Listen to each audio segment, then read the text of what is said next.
Para nuestros increíbles espectadores en Cheating Tales Lab, nos encantaría saber de qué parte del mundo se unen a nosotros. Háganoslo saber. Ahora, sumerjámonos en la historia de hoy. Capítulo 1. La colisión.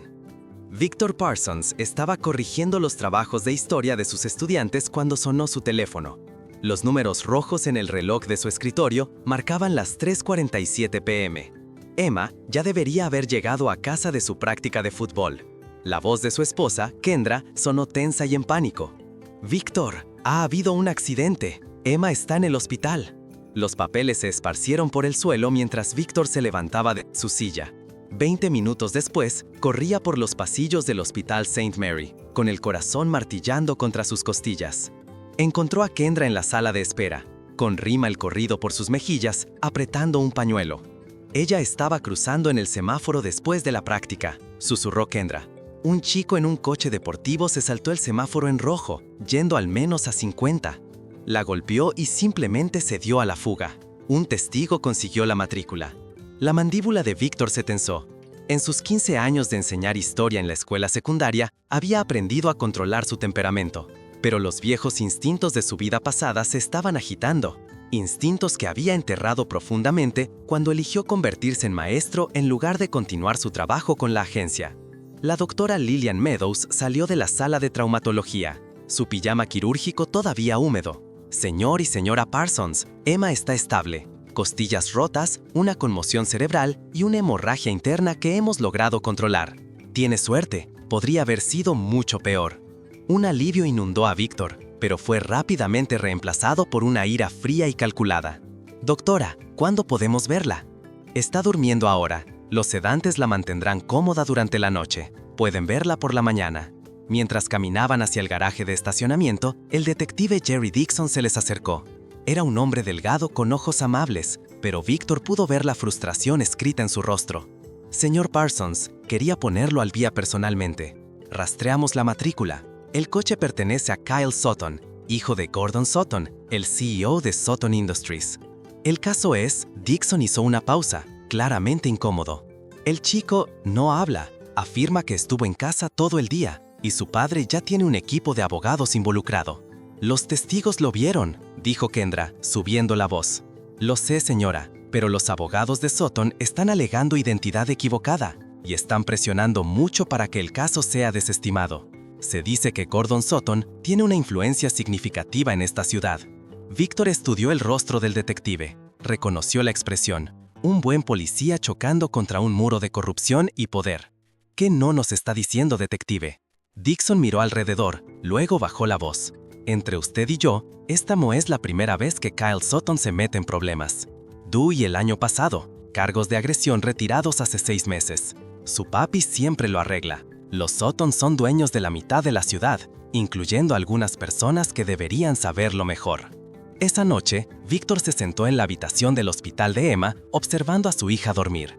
Tubos y cables conectaban su pequeño cuerpo a varias máquinas, y un hematoma masivo cubría el lado izquierdo de su rostro. Kendra finalmente se había ido a casa a ducharse y cambiarse de ropa. Sacó su teléfono e hizo una llamada a un número que no había marcado en 5 años. Nathaniel Kemp al hablar. «Nate, soy Víctor». Una pausa. «Víctor Parsons, pues qué sorpresa. Pensé que te habías vuelto completamente civil para nosotros». «Lo hice, lo soy, pero necesito un favor». «Dime qué». «Gordon Sutton, Sutton Industries, ¿qué sabes?» «Lo suficiente como saber que no quieres meterte con él sin una buena razón». «¿De qué se trata esto?» Víctor le contó sobre Emma, sobre Kyle, sobre las amenazas de hacer todo desaparecer. Cuando terminó, hubo un largo silencio al otro lado. «Jesús, Víctor, lo siento. ¿Cómo está tu chica?» «Se recuperará, pero Sutton cree que su dinero y sus conexiones lo hacen intocable». «Podría ser. El hombre tiene políticos, jueces y la mitad de la fuerza policial en su bolsillo. También es despiadado. Construyó su imperio aplastando a cualquiera que se interponía en su camino. Entonces, está a punto de aprender lo que sucede cuando aplasta a la familia equivocada». Capítulo 2. El ultimátum. A la mañana siguiente, Emma estaba despierta y pidiendo a su padre. Víctor le tomó la mano mientras ella describió el accidente.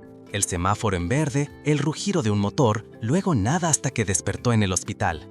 Su uniforme de fútbol fue cortado en la sala de emergencias, pero aún llevaba su pulsera de la suerte, la que Víctor le había regalado para su cumpleaños número 13. «Papá, ¿van a atrapar a la persona que me atropelló?» Víctor apretó su mano suavemente. «Sí, cariño, te lo prometo». Al mediodía, el detective Dixon llamó con peores noticias. La oficina del fiscal del distrito acaba de llamar. No van a presentar cargos. Evidencia insuficiente. Dicen que el testimonio del testigo no es lo suficientemente fuerte, y sin la confesión de Kyle Sutton o evidencia adicional, no pueden proceder. Entiendo. La voz de Víctor era inquietantemente calmada. Señor Parsons, quiero que sepa que algunos de nosotros lo intentamos. Hay gente buena en este departamento que está asquerosa con esto. Pero entiendo, detective. Gracias por intentarlo. Víctor condujo al centro de la ciudad hacia la reluciente torre de 40 pisos que albergaba Sutton Industries. El lobby era de mármol y cristal, diseñado para intimidar. Tomó el ascenso al último piso, donde la asistente ejecutiva de Gordon Sutton, Beverly Chambers, estaba sentada detrás de un enorme escritorio. «Necesito ver al señor Sutton», dijo Víctor con calma. «¿Tiene una cita?» El señor Sutton está extremadamente ocupado. Dígale que Victor Parsons está aquí por su hijo Kyle y mi hija Emma. La sonrisa profesional de Beverly vaciló. Levantó su teléfono, habló en voz baja, luego colgó. El señor Sutton lo recibirá ahora. La oficina de Gordon Sutton ocupaba la mitad del último piso con ventanas de suelo a techo con vistas a la ciudad. El hombre mismo era alto y corpulento, con cabello plateado y ropa cara que no podían ocultar la crueldad en sus ojos. No se levantó cuando Víctor entró. «Señor Parsons, entiendo que está molesto por esta desafortunada situación con su hija». «¿Situación?» La voz de Víctor se mantuvo serena. Su hijo casi mata a una niña de 13 años y huyó del lugar. Gordon agitó la mano con desdén. «Supuesto. E incluso si Kyle estuvo involucrado, lo cual no digo que lo estuviera, los chicos serán chicos. Los accidentes ocurren.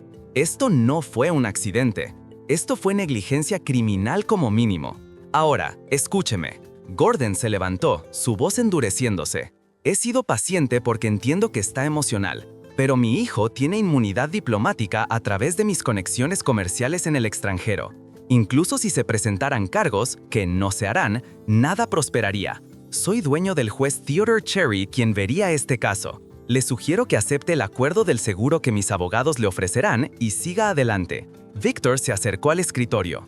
«Usted no tiene idea de con quién está hablando». Gordon se rió, un sonido áspero. «Usted es un profesor de secundaria de los suburbios. Sé exactamente con quién estoy hablando. Nadie. Tiene 10 minutos para llamar a la policía y arreglar para que Kyle se entregue». La risa se hizo más fuerte. «¿O qué? ¿Me demandará? ¿Presentará una queja? He aplastado a hombres del doble de su tamaño por la mitad de insolencia». Víctor miró su reloj. 9 minutos y 40 segundos. «¿Seguridad?», llamó Gordon. «Eso no será necesario», dijo Víctor, dirigiéndose hacia la puerta. «Pronto tendrá noticias mías». Mientras el ascensor descendía, Víctor ya estaba haciendo llamadas. La primera fue a Nate. «Necesito todo lo que tengas sobre Gordon Sutton. Registros financieros, negocios, vida personal, todo». «Víctor, ¿qué estás planeando?» «Justicia». Capítulo 3. La tormenta que se avecina.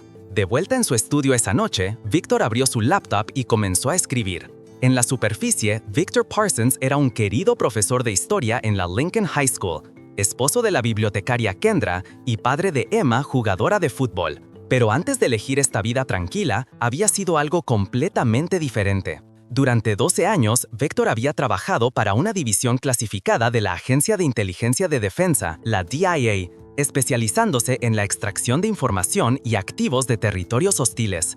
Hablaba 6 idiomas, podía matar a un hombre de 17 formas diferentes y una vez derribó a un general corrupto en Europa del Este usando nada más que paciencia y la propia codicia del hombre. Se había retirado cuando Emma nació, queriendo darle a su hija una vida normal con un padre que regresara a casa todas las noches. La agencia se había mostrado reacia a dejarlo ir. Hombres con sus habilidades eran raros, pero habían acordado con la condición de que permaneciera disponible para circunstancias extremas. Descalificado. Su teléfono sonó.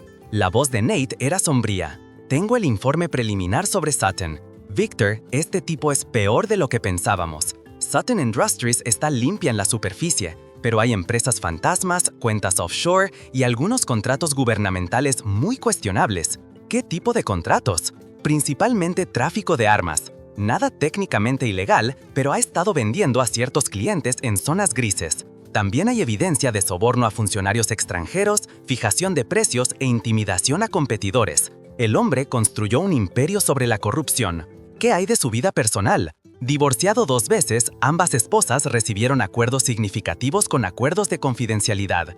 Kyle es el único hijo malcriado desde el nacimiento. El chico tiene un historial de conducción bajo los efectos del alcohol, agresión y hay rumores sobre cosas peores que nunca llegaron a los tribunales. Victor tomó notas. ¿Algo más? Sí, Gordon tiene un hermano, Eugenio Sutton, que maneja el lado legal de las cosas. Ex fiscal que se pasó al sector privado. Se dice que es tan sucio como Gordon, pero el doble de inteligente. Si vas tras esta familia, te estás enfrentando a ambos. Después de colgar, Victor sacó un teléfono seguro, uno que técnicamente no existía. Marcó un número en Washington. Theodore Cherry, respondió una voz. Juez Cherry, soy Victor Parsons. Creo que sabe por qué llamo. Una risa nerviosa. Lo siento, señor Parsons, pero no sé a qué se refiere.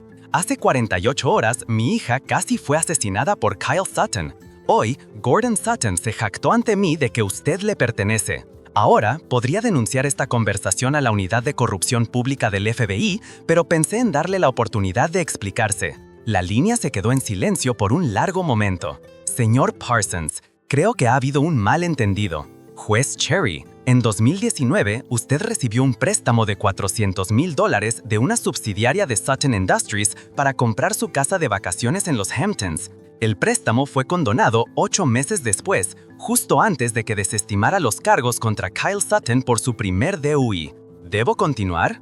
¿Cómo supo? ¿Quién es usted? Soy un padre buscando justicia para su hija. Tiene 24 horas para abstenerse de cualquier caso relacionado con Sutton y anunciar su retiro anticipado por razones de salud. Si no lo hace, esa conversación que acabas de tener con Gordon Sutton sobre desestimar cualquier caso contra Kyle será reproducida en cada estación de noticias del estado. Nunca tuve ninguna conversación. Juez Cherry, tengo grabaciones. Buenas noches. Victor colgó y llamó al detective Dixon. Detective, hipotéticamente, si surgieran nuevas pruebas en el caso de atropello y fuga de Emma Parsons, ¿estaría dispuesto a investigarlas?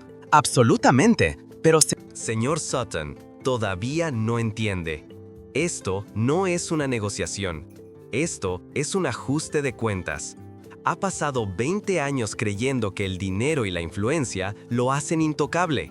Estoy aquí para demostrar que se equivoca. La línea se cortó. Capítulo 5. Desenmarañando. Kyle Sutton estaba sentado en la cabina trasera de la taberna de Murphy, un bar de mala muerte en el lado equivocado de la ciudad, apurando su cuarto whisky. Se había estado escondiendo aquí desde que se supo la noticia de la orden de arresto en su contra. Su teléfono tenía 17 llamadas perdidas de su padre, pero Kyle no estaba listo para esa conversación. No vio al hombre deslizarse en la cabina frente a él hasta que una voz dijo, Kyle Sutton. Kyle levantó la vista y vio a un hombre de mediana edad, con sienes canosas y ojos inteligentes. El hombre no parecía un policía, pero los instintos de Kyle gritaban peligro. ¿Quién pregunta? Alguien que sabe lo que realmente pasó hace 2 días. La mano de Kyle apretó su vaso.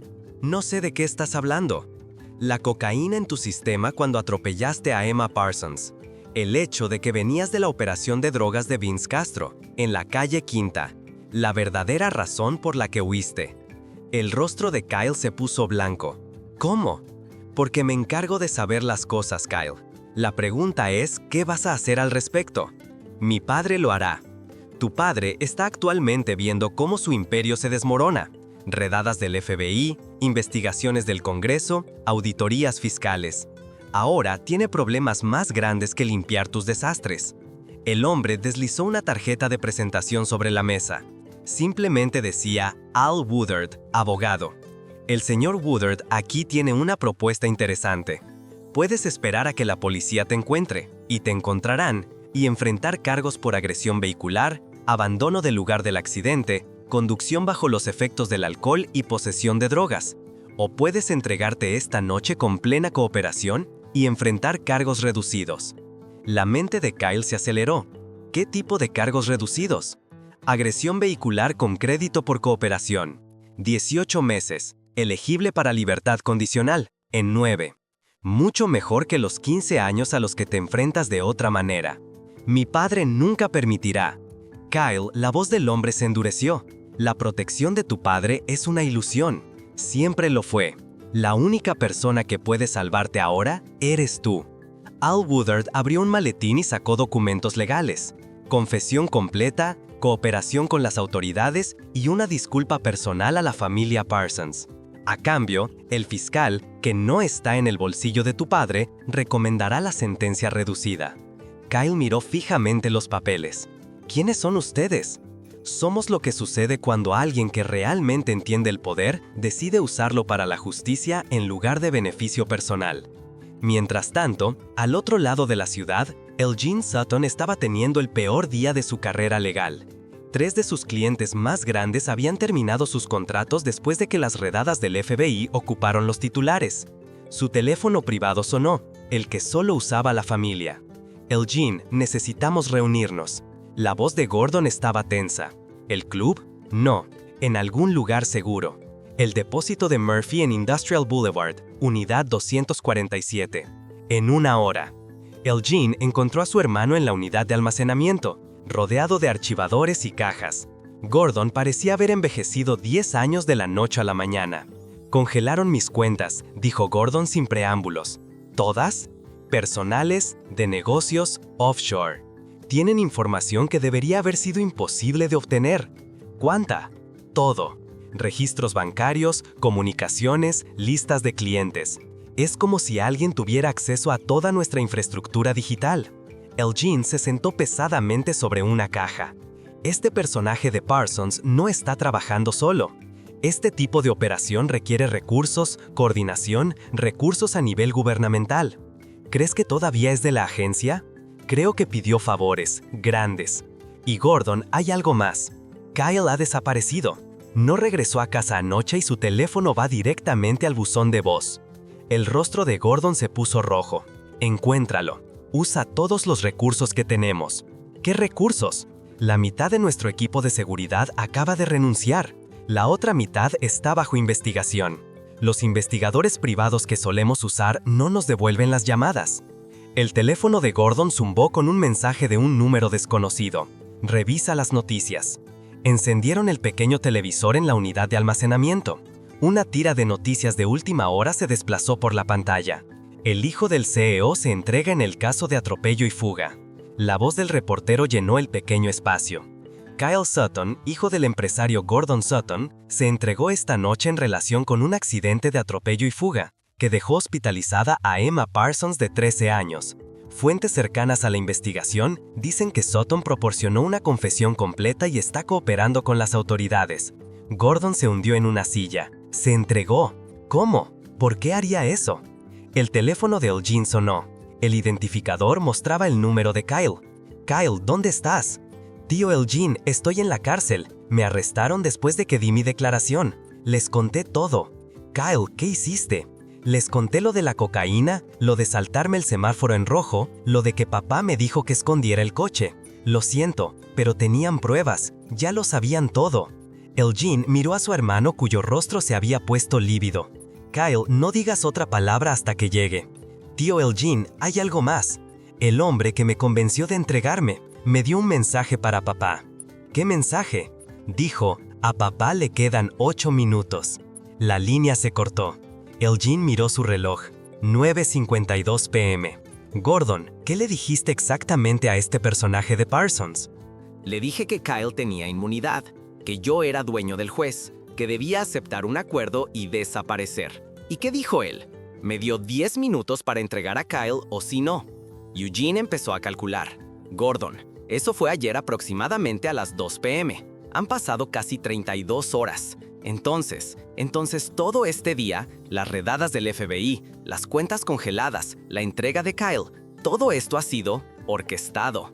Esto no es reactivo, está planeado, profesional. El teléfono de Gordon volvió a sonar. Victor Parsons. Se acabó el tiempo, señor Sutton. Capítulo 6. El precio de la arrogancia. ¿Qué quieres? La voz de Gordon se quebró con desesperación. La confesión completa de Kyle fue solo el principio. La voz de Víctor sonó clara y fría. En la próxima hora, descubrirá exactamente lo que sucede cuando amenaza a mi familia. Le pagaré lo que quiera, ponga su precio. El precio no es dinero, señor Soram. El precio es todo lo que ha construido sobre la corrupción y la intimidación. La línea se cortó e inmediatamente el teléfono de Gordon volvió a sonar. Esta vez era su abogado, Hugh Ferris.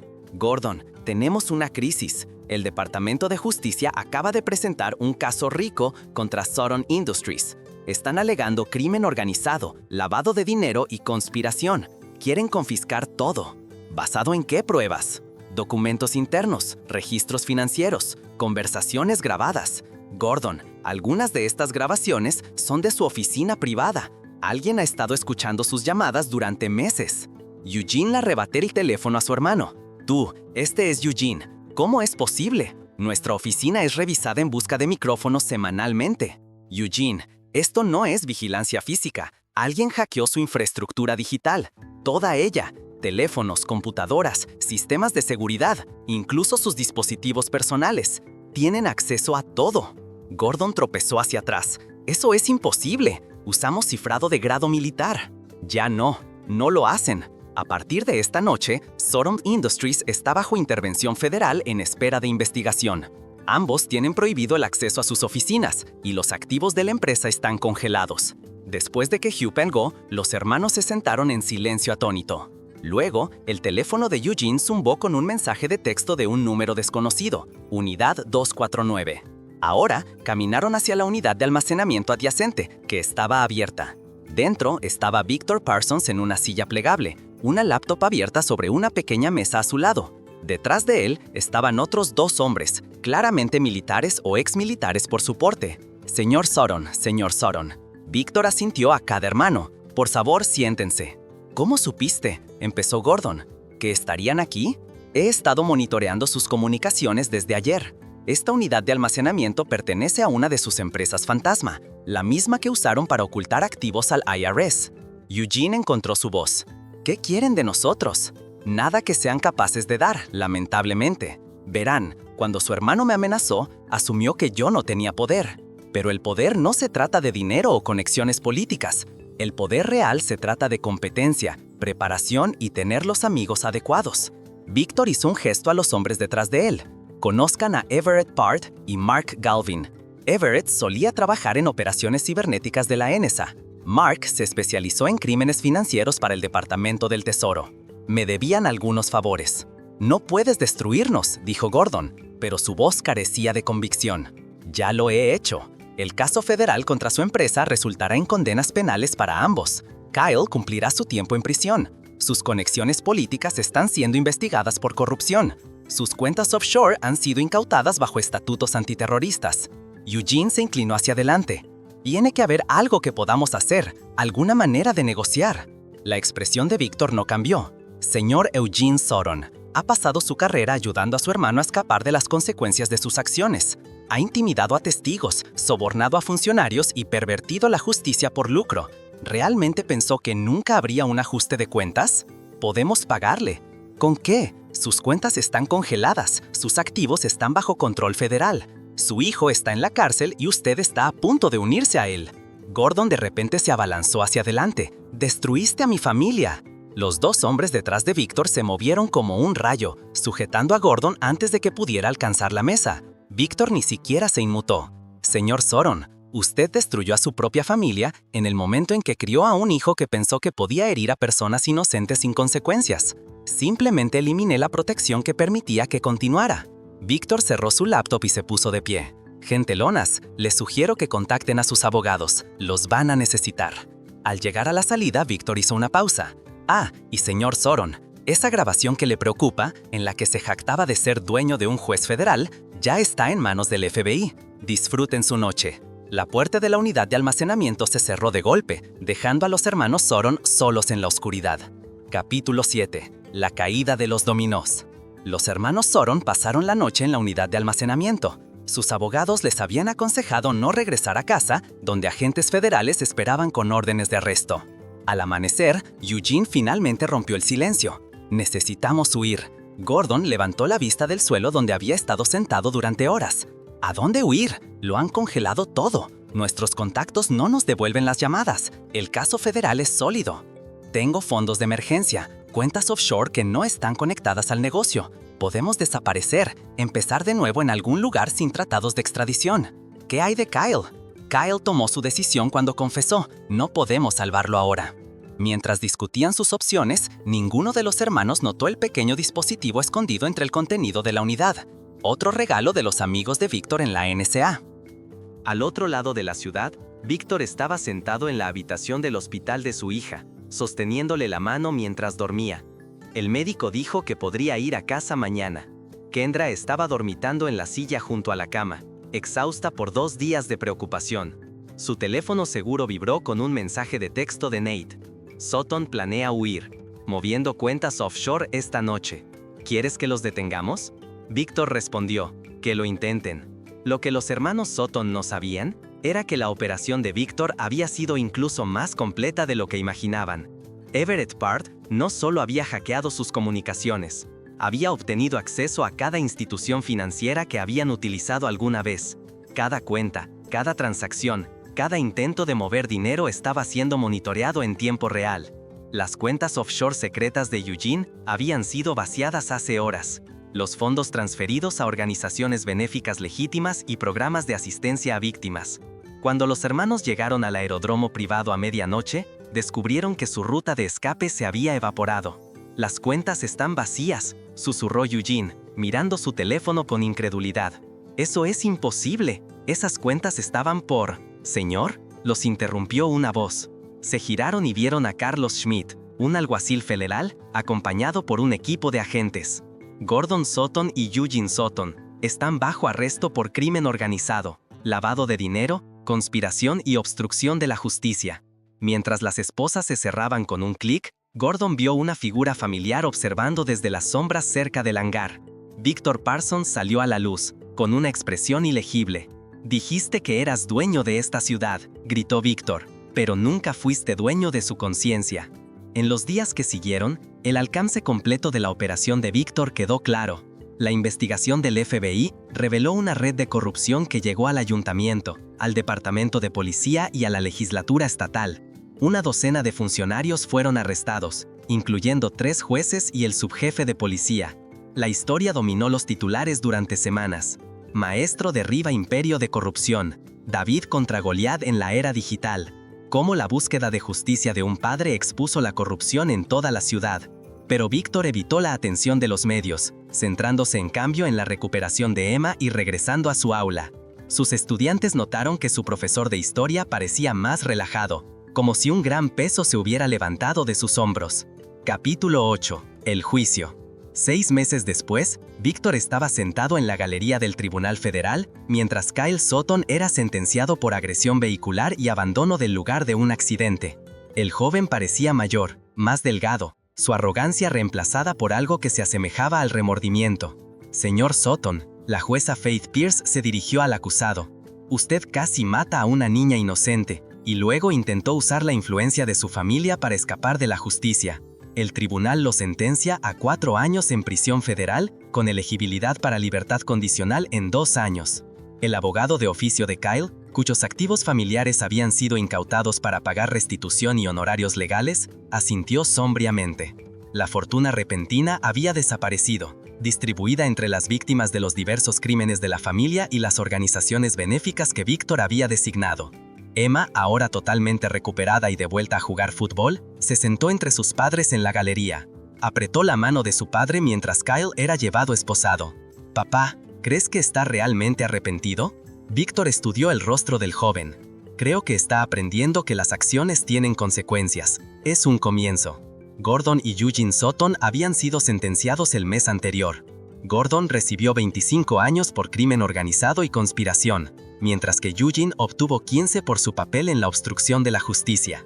Ambos hombres habían envejecido dramáticamente durante sus juicios, el estrés y la vergüenza cobrando un peso visible. Durante la sentencia de Gordon, se puso de pie para dirigirse al tribunal. «Su señoría, pensé que estaba protegiendo a mi familia. Ahora me doy cuenta de que la estaba destruyendo. Lo que le hice a la familia Parsons fue imperdonable, pero es solo la punta del iceberg. He pasado décadas hiriendo a las personas para proteger mis propios intereses. Merezco cualquier castigo que me dé. Fue la primera vez que Víctor vio un remordimiento genuino en el hombre que había amenazado a su familia. No excusaba lo que Gordon había hecho, pero ofrecía la esperanza de que incluso las peores personas pudieran reconocer sus errores. Después de la audiencia, el detective Dixon se acercó a Víctor en el pasillo. Señor Parsons, quería agradecerle. Este caso llevó a la mayor limpieza de corrupción en la historia de la ciudad. Muchos buenos policías finalmente obtuvieron justicia también. Solo un maestro cuidando de su hija. El detective Dixon sonrió. Claro, bueno, este maestro sí que sabe calificar trabajos. Mientras la familia Parsons salía del Palacio de Justicia, Víctor notó una figura familiar esperando junto a su coche. Nathanael Kemp se adelantó, con una expresión seria. Víctor, necesitamos hablar. Capítulo 9. La lección final. Esa noche, después de que Emma se durmiera y Kendra estuviera organizando libros de la biblioteca, Víctor se reunió con Nate en una calmada cafetería del centro. Su antiguo encargado parecía cansado pero satisfecho. La agencia te quiere de vuelta. Víctor revolvió su café lentamente. Supongo que lo harían. Lo que hiciste aquí fue de libro de texto, elegante, preciso, proporcional. Desmantelaste una organización criminal sin disparar un tiro ni quebrantar una ley. El director está impresionado. No estoy interesado, Nate. Escúchame, hay otros Gordon Suttons ahí afuera. Otros funcionarios corruptos, otros criminales poderosos que creen que son intocables. Podríamos usar a alguien con tus habilidades. No, la voz de Víctor fue firme. Hice lo que tenía que hacer para proteger a mi familia. Eso no significa que quiera volver a esa vida. Víctor, estás desperdiciado como maestro. ¿Lo estoy? Víctor sonrió. La semana pasada, uno de mis estudiantes, Robbie Pennington, vino a mí porque su padre estaba golpeando a su madre. Hace un año, le habría dicho que llamara a la policía y esperara lo mejor. Esta vez, hice algunas llamadas. Resulta que el padre de Robbie debía dinero a algunas personas muy desagradables.